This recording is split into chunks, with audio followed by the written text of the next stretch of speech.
Coming to you from the studios of AM 950 KTNF, the progressive voice of Minnesota. This is The Gailey Show. I am your host, John Parker. Today it is Thinking Clearly, Thinking Queerly, where we sit down with a guest for the episode to help us think more clearly on the major issues of the day facing the queer and allied community. After that, I will continue my Queer and the Cosmos essay series. Today, as we're all forced to grapple with fascism and what it means and how it functions, we're continuing that exploration from a variety of angles. On February 13th, I say the date because that's how you can find the episode, we talked with Dr. Samuel Clues-Hunecke, and his book States of Liberation, which was talking about gay liberation movements in Weimar Germany through the Nazis and then primarily in West and Eastern Germany. Today, we are headed back to Weimar, Germany. Our guest is Dr. Laurie Marhoefer. Dr. Marhoefer is a social and political historian of Weimar and Nazi Germany. Their work has been influential in international discussions of Nazism. Specifically, we're talking about his book, Sex and the Weimar Republic, German Homosexual Emancipation and the Rise of the Nazis. I'm holding it up for folks on YouTube. You all can see it right now. Dr. Marhoefer, welcome to The Gailey Show. Hey, thank you. Thanks for having me. Absolutely. So I want to get to what you call the Weimar settlement on sexual politics. But first, can you help us set the stage? So World War I is over. The Weimar Republic is established. It creates a new constitution. Can you kind of give us that broader understanding of the milieu that we're going to be dealing with here as we're talking about your book? Yeah, so before World War I, Germany had a really strong movement for democracy that had been struggling for generations and had been unsuccessful and had an autocratic government under the Kaiser. But the Social Democratic Party, even under the Kaiser, was the largest in Europe. And then in 1918, Germany had a left-wing revolution that overthrew the Kaiser at the very end of the war and established this democratic state. And then the new constitution was written. And it was, in its moment, the most democratic and socially progressive constitution in the world. The only state that was more progressive was the Bolshevik dictatorship in the Russian Empire. So people had a lot of hope in those early years of Weimar. And it also was a time when there was instability and there were coup attempts from both the left and the right, and there was fighting in the streets. There was a runaway inflation in 1923 that they got under control. So the early years of Weimar are also chaotic, but what comes across if you read the memoirs of progressive people and queer and trans people is just this tremendous hope for this new moment. Women got the vote for the first time. Women were elected to the parliament. They elected a handful of Jewish women to the parliament as social democrats. Like a really exciting time. Yeah, those early years. So walk us through the politics of sex then at that time, because on the one hand, you're describing in the book the conservatives who wanted Christianity to be the ultimate decider of everything. And then you have the progressives who wanted to overthrow the dictatorship of tradition. Walk us through how that was playing out. Yeah, so when the democratic state came in, it threw power to the people on the left side of that debate, people who wanted science to be the last word on how the state should respond to sexuality, and people who wanted greater sexual and gender freedom. And those movements in Germany go back a long time. Germany was really this progressive, we forget because of the Nazis, but like a very progressive 19th century. They had the first gay rights movement that started in the 19th century. There are trans women living their lives in 19th century Germany. But yeah, the revolution empowered those people, and they immediately started publishing. Press freedom was a big issue for queer and trans people, and the Democratic Republic lifted censorship, which had been standard under the Kaiser. Most countries in this period had censorship of material about gender and sex, including the United States. Germany threw that out, and there's a whole flurry of gay magazines that started to come out. And then by the mid-1920s, there was a trans magazine written for and by trans people, probably the first one in the world. So this is what it meant to them to overthrow this dictatorship of tradition. And of course, the conservatives were very alarmed by all of this, right? Yeah, and tried initially through the democratic process to put a lid on it. So by 1926, they passed a mild version of censorship, certainly very mild compared to what the United States had, but they called it the law against trash and filth. I couldn't believe it when I heard that title. I was like, what?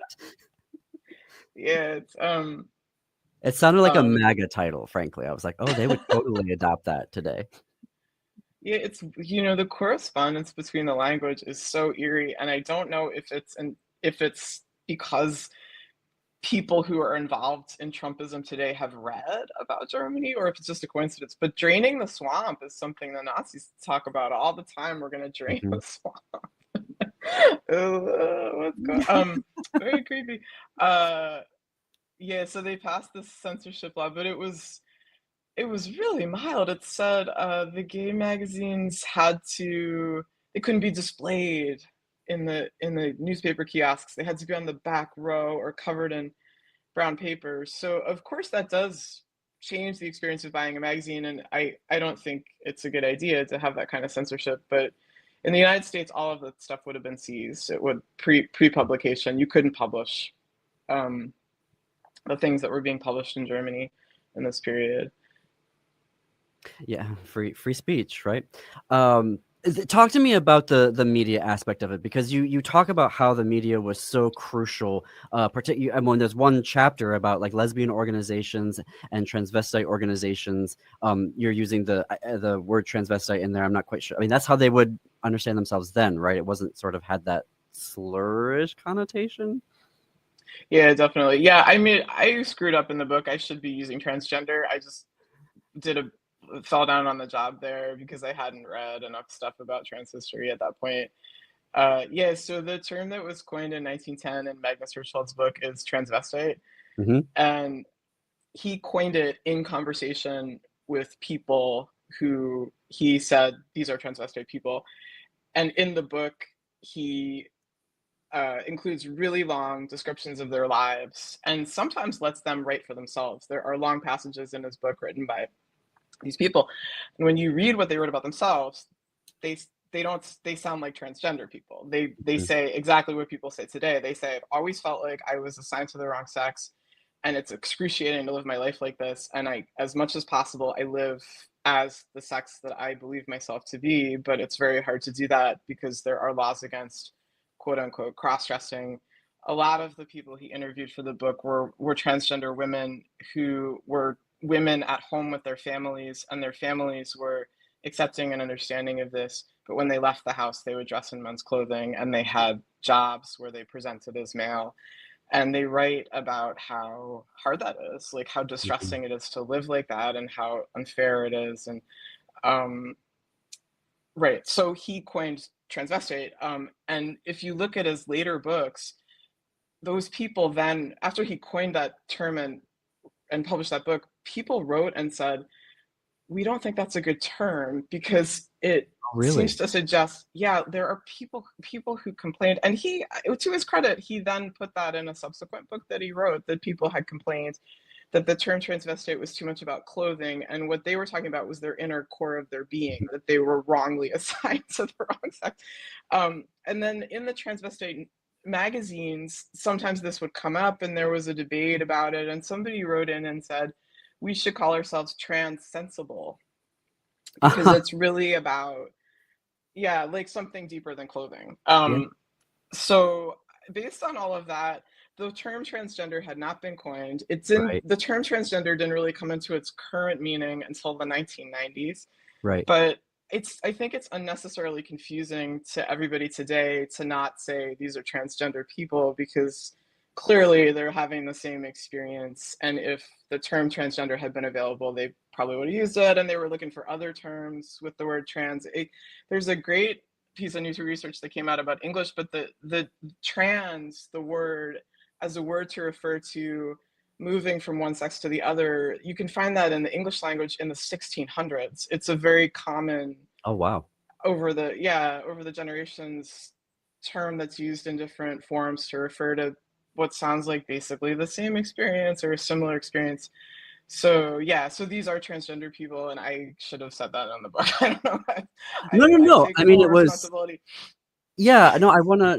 No, I didn't mean it that way at all. I mean, it's because it's Yeah, no, I'm language for speaking queer to. I folks is don't like. think you did, but yeah, yeah. Sorry, go ahead. No, yeah, I mean, language is constantly shifting and changing, and so I just Mhm. want to be mindful that like that's the words and concepts that they were like using back then. But you're talking about books and media, and even the conversation that you're, identifying there with Magnus Hirschfeld, who was the founder of let me see if I get this right, the Institute of Yeah, yeah. Sexual Society, Politics, Study, Institute for Sexual Science. Science. Institute for Sexual Science, yeah. So Which this is the was a first. really important. Oh, sorry, go ahead, yeah. Oh, No, the world's first research institution dedicated to the scientific study of sexuality, founded in Berlin in 1919, only could have been founded under the Weimar Republic. The Hirschfeld has connections to social democrats who are in power especially in Berlin, and they found the scientific institute. So really important. Yeah, that's the guy I'm And talking about. yeah. And then so media, that this freedom of media really becomes crucial for the organizations, like lesbian organizations and transgender organizations, right? Like, what were they, when we say that media freedoms, like, what were the magazines that they were publishing? Like, what was the content? Yeah, so there are dozens of magazines. The first one was called Friendship, and it began publication right after the revolution, even in this period where paper was still rationed. Mhm. The First World War had a tremendous effect on the economy, and there's all this rationing, and they're struggling to get access to paper, but they start publishing this magazine. And Friendship was foreign by gay men who used the term homosexual to identify at the time. And they're really excited about this new democratic moment and the freedom to publish, which prior to Weimar, if you were publishing anything about sexuality at all, it had to be very scientific, and it Mhm. had to be in a scientific, like a psychiatry textbook or maybe a scientific journal. And they would, even when they were talking about certain things about sex, they would switch into Latin Mhm. because only really educated people could understand. Right? There's a real concern around having discussions in media of sex because that can spread quote unquote immorality, and that's the Christian conservative position in Germany. And that's why they get so focused on around media. They're afraid that if people read about birth control, abortion access, women's liberation, but also like queer and trans stuff, that more and more people will start doing those things. And Right. I I got to fit in a break here, real quick. Support the sponsors who make shows like this and conversations like this possible. Tell them that you heard about them on The Gaily Show. More with Dr. Laurie Marhoefer after this break. Stay tuned.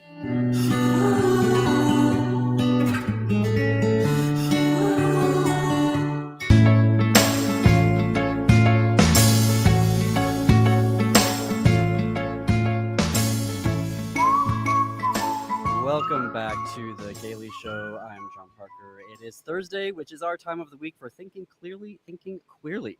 My guest is Dr. Laurie Marhoefer. Dr. Marhoefer is an expert in LGBTQ history and helped to draft an amicus brief for the Supreme Court case U.S. versus Scrimetti that was joined by the American Historical Association, the Organization of American Historians, and others.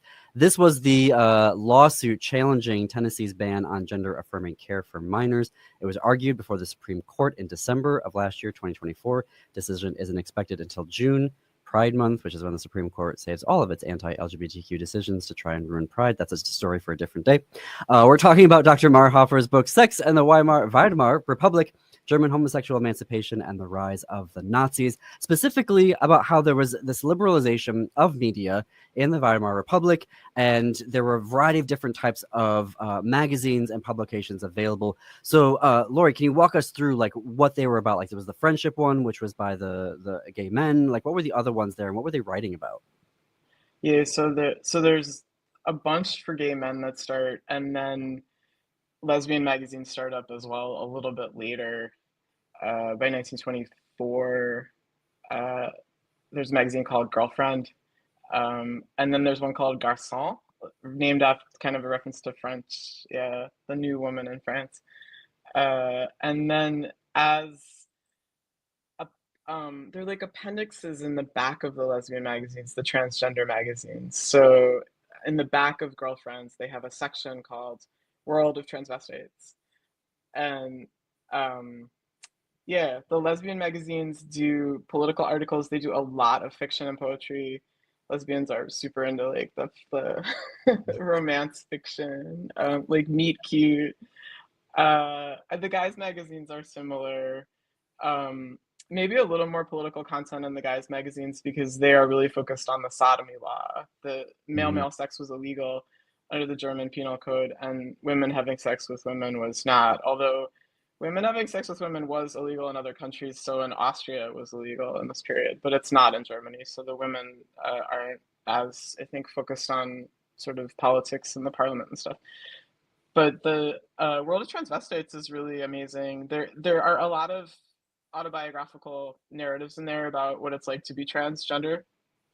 Um, there are a lot of fashion tips, a lot about where Hmm. you can shop for a wig, Wow.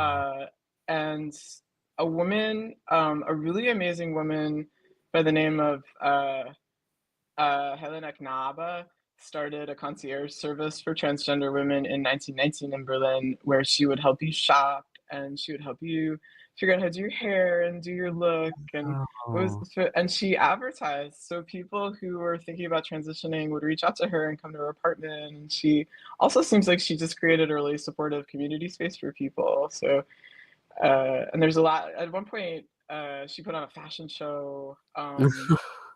You go there's lots of clubs that are connected to the magazines, and some of the important people in this movement are, they're kind of party organizers, but they're also creating these really important community spaces where you can be queer, you can be trans, and you can feel comfortable about that. So there's somebody by the name of they go by Lottie Ham, and then they also go by Lothar Ham, and then sometimes they go by Lotto, and my favorite is Lotto. uh, but they were a party organizer, and they organized these cruises on the Spree River. To you cruised up the Spree to a like midnight party, and you partied all night, and then you came back in the morning. And um, yeah, it's pretty. It just sounds super fun, super fun. So, yeah, it does. Walk me through. Sorry, I started thinking about all of that. Walk me through then the settlement, if you will, because a theme that kind of comes up is this idea of respectability, that certain queer folks, if they can conform to this particular idea, they've got a lot more like freedoms, if you will, and then there are other folks that if they don't, they're the ones that are, the queers that need to be regulated, if you will. Unpack that for me. Yeah, so this is a real difference from politics after the 1970s, and it's hard to wrap your mind around it, but gay and trans people were not a wedge issue in Germany in the 20s and the 30s in the way that they would become after the 70s. And there are several reasons for that. One is that conservative people are desperate not to talk about gay stuff in public. Interesting. So they do not want to go after gay people in their own political attacks because that would mean they'd have to talk about gay people, and they don't. It is scandalous. It is scandalous. Oh, I mean, so they're doing that like they find it to be so scandalous they don't want to talk about it, or is it because they were worried about the whole propagation thing, or both? yeah, both. They're worried about the propagation thing, but they also just have it's an unmentionable subject to them. So, so Germany, in a way that maybe some of us who are older can kind of remember this in the United States, like this time when you just didn't talk. But I don't even feel like I'm old enough to remember that. They came very close to repealing the sodomy law in 1929, thanks to a lot of activism by Magnus Hirschfeld and some other activists. And I was really interested in how that played out in the press. So I spent a lot of time in the reading room of the library in Berlin, like looking at newspapers on microfilm, and it's almost not reported in the press. So it's a Really? huge deal for the gay community. It's in the gay press, but the mainstream press doesn't want to touch it because they don't want sex in the newspaper. It's you know how do you like uh Oh, scandalous, like trashy, yeah, low class. It's borderline pornographic to just report about the sodomy law, so you wouldn't do that. A big newspaper doesn't touch it. Yeah. So the Weimar settlement, by the end of the Weimar years, it seems like most people have come together over a compromise where they're going to let gay people and trans people live their lives as long as they're really quiet about it. You can have some media, but n- not too much. There's a brown envelope on the magazine, and the clubs are openly advertised, which is really cool. Like in New York City, the clubs aren't openly advertised in this period, but they don't want it too much out in the open. Um, and they also are like gay people and trans people have to be respectable, so they can't be lower class. They can't be selling sex in the park. Uh, they got to be upstanding and very quiet at their jobs about being gay. You keep it very, very private. Um, and when they almost repealed the sodomy law, actually, the reason they almost repealed the sodomy law is there was a committee of the parliament that was reviewing the entire penal code because they'd had this revolution. So they said, let's overhaul the penal code. And they got to the part of the penal code that was about sex, and they had to decide whether to keep this law against men having sex with men. And they had a whole debate. And people came in and testified in front of that committee that oh, sorry, yeah. No, we're gonna take a break here. I got to fit Okay. in another break. More with Dr. Marhoefer after this. We're gonna keep talking about almost repealing paragraph 175. So keep it here. Tune to the Gailey Show on AM 950 KTNF, the progressive voice of Minnesota.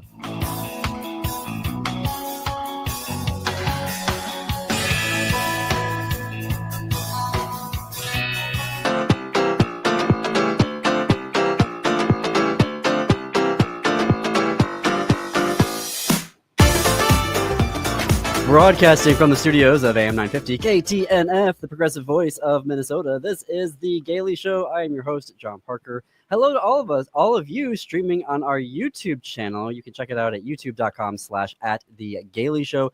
With me today for our Thinking Clearly, Thinking Queerly episode is Dr. Laurie Marhoefer. Dr. Marhoefer is a social and political historian of Weimar and Nazi Germany. Their work has been influential in international discussions of Nazism. Specifically, we're talking about his book, Sex and the Weimar Republic, German Homosexual Emancipation and the Rise of the Nazis. You were talking before the break, Laurie, about trying to repeal paragraph 175 and where that was headed. Maybe could we pick it up there?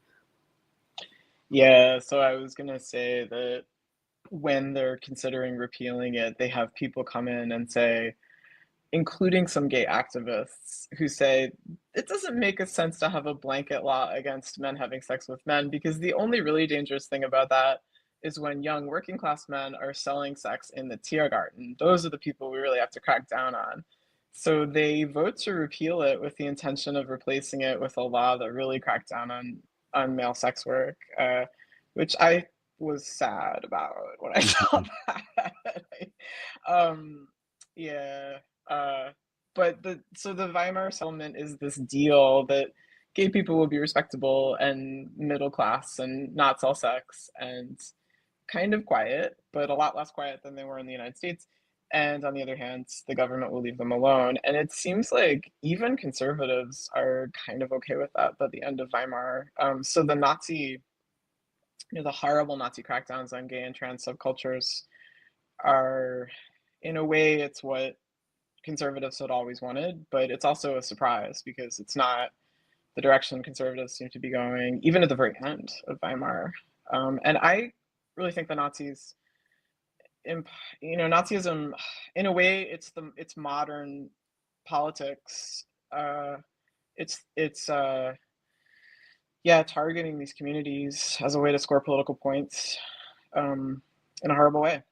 That's what so you anticipated my next series of questions here. Let's talk about the backlash. I'm going to put that in quotation marks because there's this idea that I was subscribing to, and so until I started reading your work and others, that there's this idea that the Weimar Republic was so promiscuous and decadent and irresponsible, and there were queers everywhere, and that led people to wanting to have Nazism.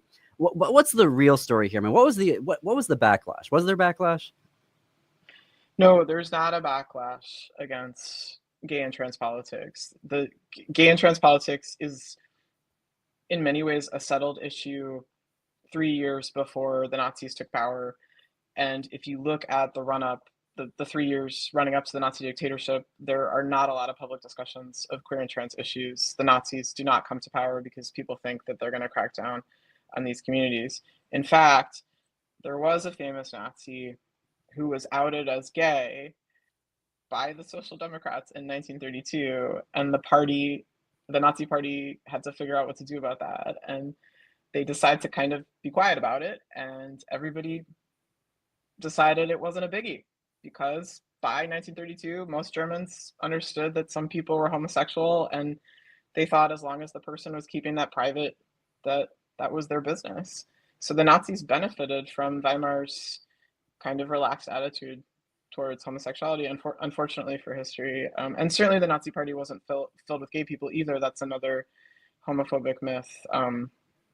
But yeah, the idea that Weimar got too crazy and gay, and that's why we got fascism, that's a homophobic stereotype that goes all the way back to the immediate years after the Second World War, when West German historians, who were very right of center and had a really Christian worldview, wrote things about how Weimar got too gay, and being gay is really kind of like murder. It's a horrible sin. I mean, that's a reference to the Middle Ages, where sodomy and murder are seen as like companion sins. So these West German historians in the 50s are like, yeah, if you take away all the social rules about having gay sex, you're basically taking away all the social rules about everything, including murder, and that's why we had a genocide, which is like which is, number one, completely bonkers idea, and number two, like just so homophobic. To blame Weimar's relative openness for the Holocaust is really deeply homophobic and cynical. And yeah, but you see it all the way. You see that myth. Cabaret, which is an excellent movie, and I recommended it, but yeah, it's all over Cabaret, that idea that Weimar got too gay and then the Nazis came, and yeah, either through a backlash or because the Nazis were secretly gay. But either way, gay people get thrown under the bus. But there's this extension of that lingers even today. And I heard it from, and I shut it down because I was so angry. But there were a couple of people in my circle that were like, we went too far, and now there's this backlash. And I was like, shut up. And I had other words that I can't say because of the FCC right now, but in a nice way, in a calling in type of way. But I was like, and then I was reading like your work and Dr. Hunicke's and others, and I was like, there's this ingrained idea that you can go too far, and that will lead to a backlash. And this era is sort of cited as one of those eras, but then it turns out there really wasn't the backlash that we're assigning to it. That's right. There wasn't a backlash. Yeah. When I started researching it, I thought I would find a backlash, and then I was like, oh no, they're actually pretty chill about this. It's not, yeah. And people, so there's not a natural hydraulic mechanism where people get too many human rights and then other people flip out and backlash. It's manufactured. So if you look at trans people in the United States from 2016 to the present, trans people had made a lot of gains, and no one had said the first thing about it. I don't think most people were even thinking about trans people. And then suddenly the Republican Party, through focus group testing, realized that a lot of people were transphobic and started to complain. Trans people have been here forever, and we had a lot of like success in the 2000s, and it had come and gone without so much of a mention in the national press, right? Yeah. It's not like trans, the ability to get a passport that reflects your actual sex was new, which, by the way, was just taken away. That was something that existed for a long time, and suddenly so yeah, I don't know the backlash, right? Is not. I think you got to kind of look a little harder at that. But even if people are, the other thing is, like, I'm on the side of human rights, even if there is backlash. I'm not, I don't Right. think we should ever be like, let's not give all those human rights out right now because there might be a backlash. Let's just give out like 80% of the human rights and hold 20% back. Like, I don't want to be part of that. Yeah. No, that does sometimes feel like the Democratic Party, but I don't want to get into that. That's an entirely different show. So if there's no backlash, but you have on your subtitle here, The Rise of the Nazis. So can you give us a little bit about that around, okay, what's leading to the rise here? Because there's some stuff that I've been reading where some queer folk were like, we might be okay under this in the beginning. Yeah, I mean, there was, so one of the guy who ran the big publishing house that published most of the magazines, including the trans magazine. He's like, "Oh, we'll be fine under Hitler," and then he even starts getting anti-Semitic before it was obeying in advance before Hitler's in power. He's like, "The problem is Jewish people." Like this guy, yeah, he Wow. um, there's his name was Radzivite, and there's a really good book by Javier Semperfendrell about him. But yeah, some gay people are have affinities with fascism or get on board, and then others underestimate it.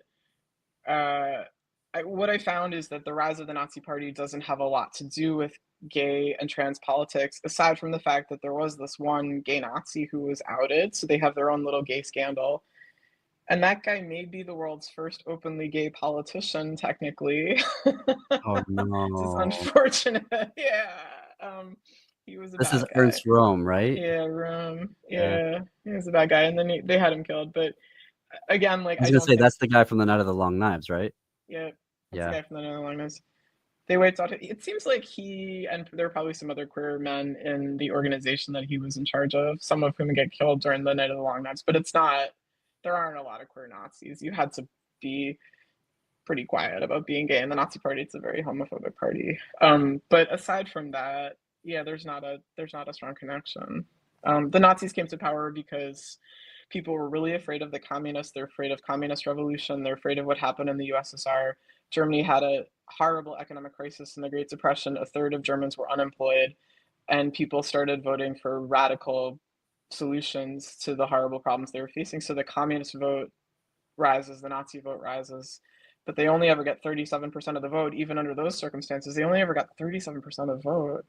I mean, that's how much opposition there is. But then the regular conservatives who weren't Nazis, who controlled the government, brought Hitler in through a series of deals that were technically legal. So they gutted the Constitution from the inside, which is a pattern that you see a lot in the transition from a democratic state to an authoritarian state. That people use the legal system in kind of creative ways to create a authoritarian state. The other thing that you see a lot are states of emergency. That in this process, people will claim there's a state of emergency and then declare martial law or give police power to the executive. So the Reichstag fire is what happened in Germany, but there are analogous declared emergencies in other situations. That Well, what they just tried to do in South Korea. right. So I've got a huge question, and I've got like less than 4 minutes to ask it, but I'm going to ask it anyway. And clearly, we're just going to have you come back on. What? And I just blanked on my question. No, what is the? Okay, there it is. Recognizing these are two completely different political situations, what are things that we can take away lessons wise from the settlement then and the rise of fascism at that point? Like, are there any salient rather lessons that we could take and look at our situation today? That's a great question. So And one answer it in is, less than 3 minutes, please. in Weimar, transgender people and queer people are like the canary in the coal mine. A Mm, democratic society is a pluralist society that tolerates all kinds of different people living their lives in different ways. And even if you don't love it, you tolerate it within a democratic framework. So you have freedom of the press, freedom of association. Like, yes, you can have your gay club.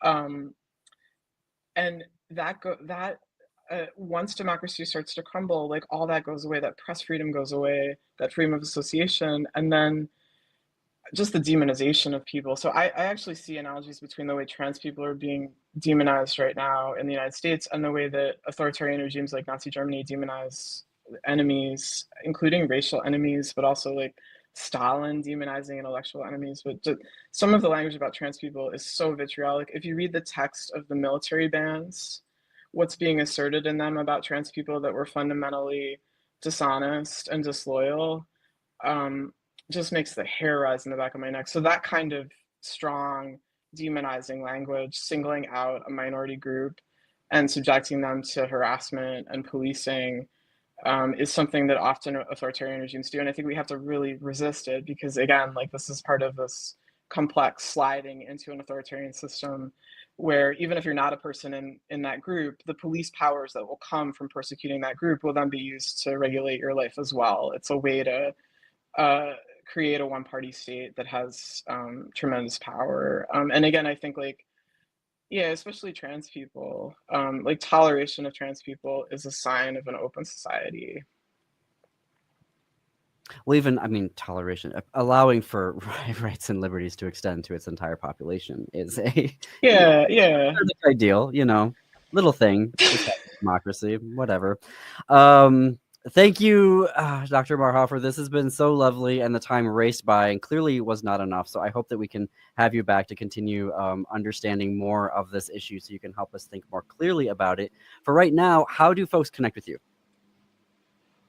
Oh, well, they can look up my webpage that's got a lot of, if you just Google me, you'll come to my page with all my publications on it and stuff. Perfect. Thanks. And you're on Blue Sky too, right? I am on Blue Sky. Yeah. Go Blue Sky. That is the only one I've got left and the only one I'll do left.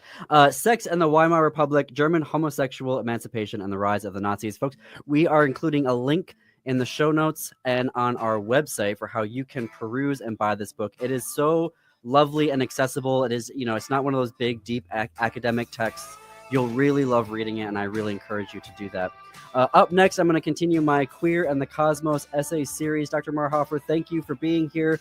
One last break, but more to get to on The Gaily Show.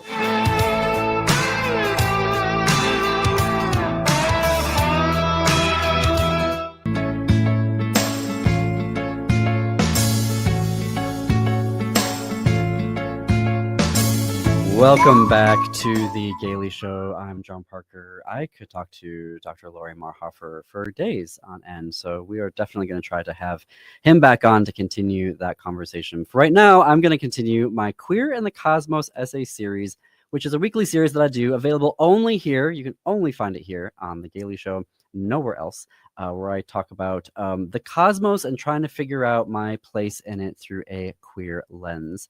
So here is the newest essay titled Lightyear Number 5. I'm desperate to understand general relativity, also known as Einstein's theory of gravity. I've read about it, watched the YouTube videos, and something just fails to click into place. And it shouldn't be this difficult. Newtonian gravity instantly made sense to me. The size and mass of a planet or a star determines the intensity of its gravity. The moon is smaller than the Earth, so it has less gravity. Thereby, you can walk and jump differently there. You're not on a planet in a spaceship, so you can float. The moon and the Earth each have different masses, but these pull on each other, which allows for the moon to, encircle us and for us to circle the sun. Oversimplification, description, yes, I know. But it makes sense, and it's still used today. General relativity, on the other hand, I keep seeing videos about a trampoline or a stretched out piece of fabric, and in the middle, the hosts of these videos place like a heavy ball, and this creates an indentation, and then they put in another smaller ball, which obviously rolls right down to the larger ball, and will even make a little circle around it, or partly around it before stopping. This doesn't make sense to me, this visualization of space-time as a 2D trampoline or fabric. I mean, technically, space is 3D, and time adds a fourth dimension, and this is where, as you can see, I start feeling dumb. And I hate feeling dumb, loathe it. If I can't figure something out in a relatively quick period of time, I drop it immediately. Better that it initially makes some sort of sense, and I can then study to figure it out from there, like when I learned to play the violin, or make puff pastry, or how to record and edit audio and video. My blood type is A positive for a reason. And in college, I tried to live up to it, and I absolutely did and killed it in grad school, A plus all around. But the visualization of space-time as a 2D fabric in which big objects like the sun and the Earth and Jupiter sit, and then things like comets or asteroids and spaceships would orbit around them because of the indentations in the fabric, or in the case of light, bends as it passes by. Where is the fabric? Why is the fabric? What is it made of? Like, why does all this feel like flat eartherism? Everything expands in every direction, right? Is the universe itself flat? And you see all these videos on YouTube, they all say the same thing, and they all end it the same way. See, it's easy. Now you understand. No, for whatever reason, for me, it's not easy. And it makes it worse that there's like some nerd at 13 years old who not only understands it, but can then start pulling out equations and doing math about it. Even writing this, I know some folks would be like, oh boy, he's dumb. Like, how does he not get general relativity and special relativity and space-time? And this is the point that I'm actually building to here. Letting people think that feels like a violation. I've regretted drafting this essay, and I kind of have a little bit of fear of being in a situation where I can't understand what is going on. I find it very distressing. And that was basically my queer childhood. Having an experience that was personal to me, but that was so obviously the wrong answer to everyone else. And not like, oh, haha, that silly John, he just doesn't get it. More of the, you are wrong, and we will send you to hell because of it. This was the problem I had in school. I needed to be in courses that made some immediate sense to me. I did not have the mental energy to figure out E equals MC squared or to calculate the angle of an isosceles triangle. And it was held against me. My high school counselor said that all the kids who wanted to go to college were taking trigonometry.